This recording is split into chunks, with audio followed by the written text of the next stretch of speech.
Good morning.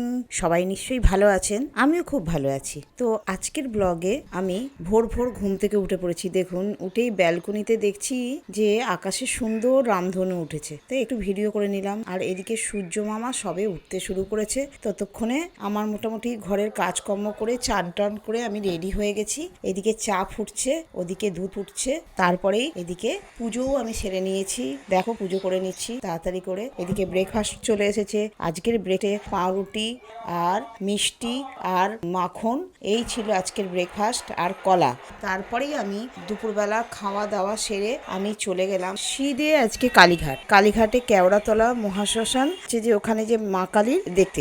ওখানে মা কালী শ্মশান কালী দেখার পরে মনটা ভরে গেল। সত্যি ওর পেছনেও আবার কৃষ্ণকালী ছিল। যাই হোক, এইসবগুলো সব মন ভরে দেখে নিলাম। দেখার পরে খুব জোর খিদে পেয়েছে, তো বিকেলবেলা তো কিছু খাওয়া হয়নি, তাই জন্য আমি সিধে ছোলার ডাল আর কচুরি খেয়ে নিলাম। তারপরেই আমি মনটা ভরে গেল। তারপরে আবার বাসে উঠে আমি বাবুবাজার সার্বজনীনের দিকে এগিয়ে গেলাম।